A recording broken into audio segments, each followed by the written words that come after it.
بسم اللہ الرحمن الرحیم۔ السلام علیکم۔ میں سید عمران شفقت آپ کی خدمت میں ایک بار پھر حاضر ہوں۔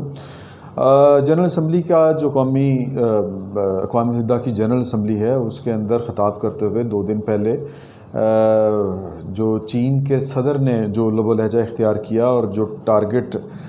کیا امریکہ کو، اور جو بتایا کہ دنیا جو ہے وہ ایک طاقتور ملک کے گرد نہیں چل سکتی، تو وہ اس تقریر کو لے کے اور پھر وہ جو انہوں نے نشانے پہ امریکہ کو رکھا ہوا تھا، جو بہت سے جو آئی آر مین انٹرنیشنل ریلیشنز کے جو ماہرین ہیں، اسکالرز ہیں، وہ اس کو کہہ رہے ہیں، قرار دے رہے ہیں انٹرنیشنلی۔ اگر آپ جو آرٹیکلز چھپ رہے ہیں، جو مختلف لوگوں کی رائے سامنے آ رہی ہے، وہ یہ کہہ رہے ہیں کہ دنیا ایک دوسری سرد جنگ میں داخل ہو چکی ہے، اور یہ سرد جنگ جو ہے یہ چین اور امریکہ کی ہے، اور دنیا نے آنے والے دنوں میں ایک نئی شکل، نئے اتحاد بننے ہیں، نئے بلاک بننے ہیں، اور یہ کام جو ہے اگر آپ تھوڑا سا جائزہ لیں، یہ شروع ہو چکا ہے۔ بھارت، امریکہ اور جو نیٹو ہے وہ تو ہے سو ہے، لیکن اس کا جو نیا اتحادی ہے وہ بھارت ہے، امریکن کیمپ کا۔ پاکستان جو تھا وہ تھوڑا سا کھسک کے آصف علی زرداری کے دور کے آخری مہینوں میں جب انہوں نے سی پیک کے اوپر کام کرنا شروع کیا تھا، پاکستان بھی امریکی بلاک سے نکل کے چین کا رخ اختیار کر رہا تھا۔ یہ سی پیک اسی کا نتیجہ تھا، اور اس وقت سی پیک جو ہے وہ گلے کی ہڈی بنا ہوا ہے امریکہ کی۔ ہمارے ایک دوست ہیں، وہ ان کے جاننے والے ہیں ایک امریکی تھنک ٹینک میں، میں نے ان کا پہلے بھی آپ کو حوالہ دیا تھا۔ وہ لاہور آئے ہوئے تھے اور انہوں نے یہ کہا تھا کہ امریکہ مرتا مر جائے گا، پاکستان کو چین کے بلاک میں نہیں جانے دے گا، اس طرح سے ننگا چٹا ہو کے۔ یعنی پہلے تو پاکستان ہمیشہ کھیلتا ہے نا کہ امریکہ کو بھی ساتھ رکھا ہوا ہے، چین کو بھی ساتھ رکھا ہوا ہے، تو اب معاملات وہاں پہ پہنچ چکے ہیں کہ پاکستان کو یا تو کھلے عام چین کے ساتھ جانا ہے یا پھر امریکی دھڑے میں شامل رہنا ہے۔ تو زرداری صاحب اپنا جو کام تھا وہ کر گئے۔ اس کے بعد نواز شریف صاحب آئے۔ نواز شریف صاحب نے کیونکہ پاکستان کے جو پالیٹیشین ہیں ان کے سوچنے کا انداز ذرا مختلف ہے۔ اگر آپ دیکھیں جو بھٹو نے جس طرح عالمی برادری تھی، یعنی عالم اسلام کو جس طرح اکٹھا کیا، اور اس کے اوپر امریکہ کو جو ٹینشن تھی، ریاض کھوکھر صاحب اس وقت کے فارن آفس میں ہوتے تھے، وہ کہتے تھے کہ جب بھٹو نے یہ والے کام کرنے شروع کیے تھے تو پھر امریکن جو ہیں ان کا جھکاؤ جنرل ضیاء الحق کی طرف بہت زیادہ ہو گیا تھا۔ پھر جنرل ضیاء الحق صاحب نے پھر جو کیا بھٹو صاحب کے ساتھ، اس کے پیچھے بھی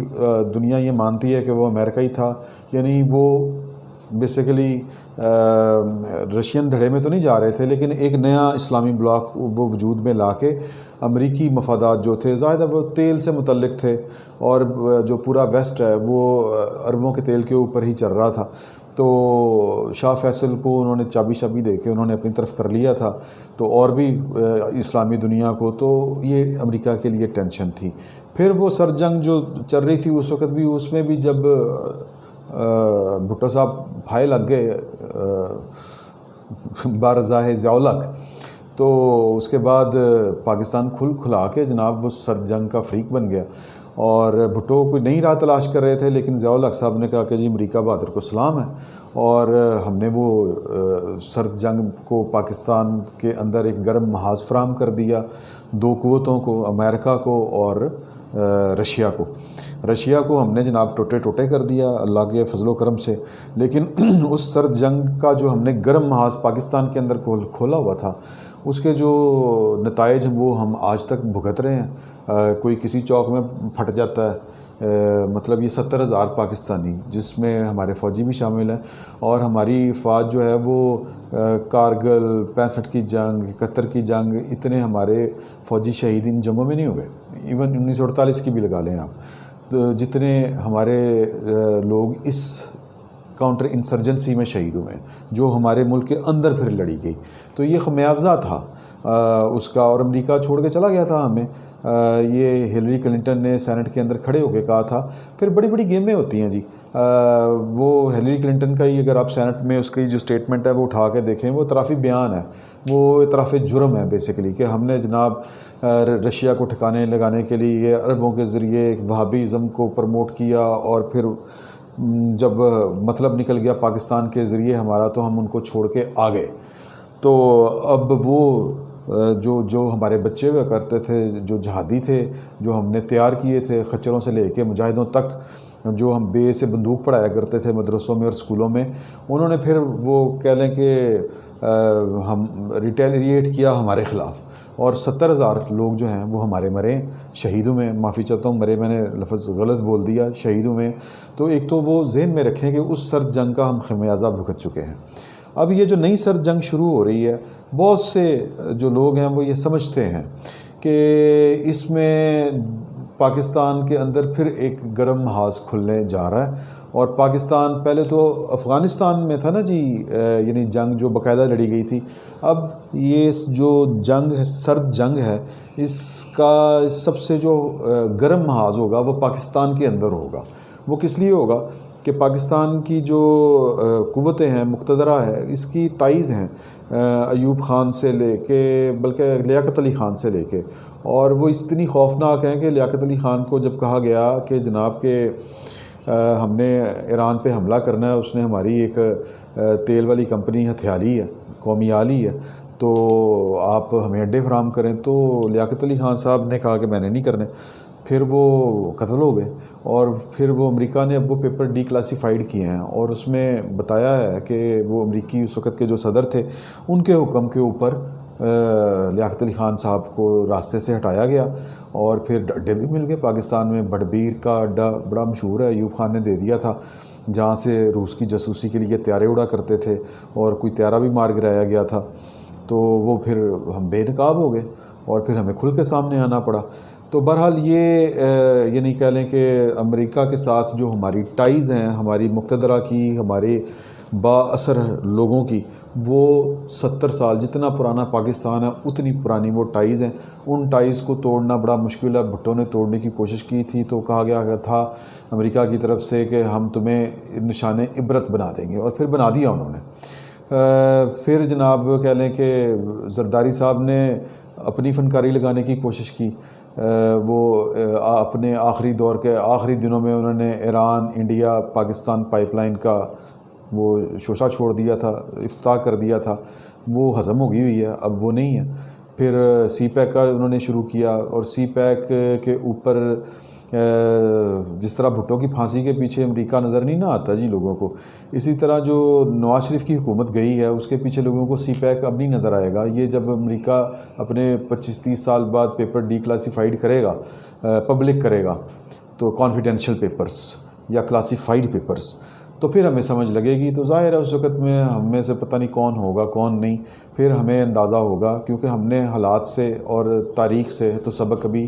سیکھنا نہیں ہے. اب لوگ کہہ رہے ہیں کہ جی کہ پاکستان میں ایک تو ہمارے وہ 70 سال پرانے وہ لوگ ہیں جو امریکہ کے ساتھ 70 سال پرانی جن کی ٹائز ہیں، ان کے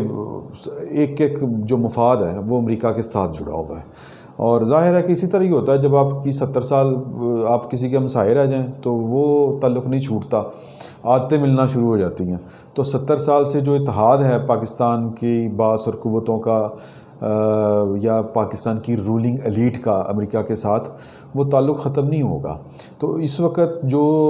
جتنی گرما گرمی سی پیک کے اندر نواز شریف نے دکھائی تھی، نواز شریف کے بعد اب وہ کتابوں میں ہے، خیالوں میں ہے، صرف باتوں میں ہے. اور سی پیک جو ہے وہ ہضم ہو چکا ہے، آلموسٹ رول بیک ہو چکا ہے. یا پھر وہ نواز شریف نے کہا تھا کہ جی کہ سی پیک کو بھی انہوں نے پشاور کی بی آر ٹی ہی بنا دیا. بی آر ٹی تو اب اس حکومت کے لیے مذاق بن کے رہ گیا. لیکن یہ فیصلے عمران خان صاحب کے اس طرح سے نہیں ہے. عمران خان صاحب کی مجبوری ہے، اگر نہیں مانیں گے تو ان کا حشر بھی اسی طرح ہی ہوگا جس طرح نواز شریف کا ہوا یا بھٹو کا ہوا تھا. بہرحال عمران خان صاحب میرا خیال ہے بھٹو سے بھی سیانے ہیں، نواز شریف سے بھی زیادہ سیانے ہیں. اپنی مرضی نہیں کرتے، وہ کہتے ہیں آمین.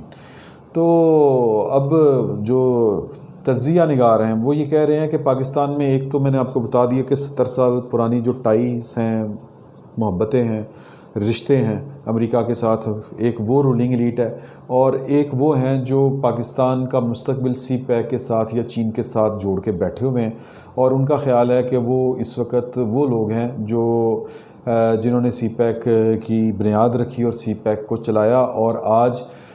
وہ اے پی سی کر رہے ہیں. تو گزارش صرف یہ ہے کہ اگر یہ واقعی بات ہم مان لیں کہ یہ ایک نیا فنامنا آ گیا ہے دوسری سرد جنگ کا، جو امریکہ اور چین کے درمیان ہوگی، تو اس کا براہ راست جو میدان جنگ بننا ہے وہ پاکستان نے بننا ہے۔ اور پاکستان میں ظاہر ہے کہ جو سی پیک کی حمایت والے ہیں ان کے پاس زبان کے علاوہ اور کچھ نہیں ہے، لیکن جو پاکستان کے جو پرانے تعلقات بحال رکھنا چاہتے ہیں امریکہ کے ساتھ، امریکی کیمپ کو جو پسند کرتے ہیں، ان کے پاس سارا کچھ ہے، اختیار بھی ہے، طاقت بھی ہے۔ تو یہ اگر معاملہ چل پڑا اور یہ واقعی یہی بات ہوئی کہ جو سر جنگ والی، تو پھر پاکستان کے اندر جو ہیں وہ آنے والے دنوں میں یہ جو تحریک چلے گی، جو اپوزیشن چلانا چاہ رہی ہے، یہ پاکستان کا خاک میں بدہن، مطلب میں یہ لفظ میرے منہ سے نکلتے ہوئے میرا دل بھاری پڑ رہا ہے، یہ پاکستان کا حلیہ بگاڑ کے رکھ دیں گے یہ سر جنگ کے دونوں فریق۔ تو اللہ سے دعا کریں کہ پاکستان کے لیے جو بھی ہو وہ پاکستان کے حق میں بہتر ہو۔ امریکہ نے جیتنا ہے یا چین نے جیتنا ہے، جو مرضی ان میں سے جیتے، پاکستان کی شکست نہ ہو۔ فی الوقت کے لیے اتنا ہی، بہت بہت شکریہ۔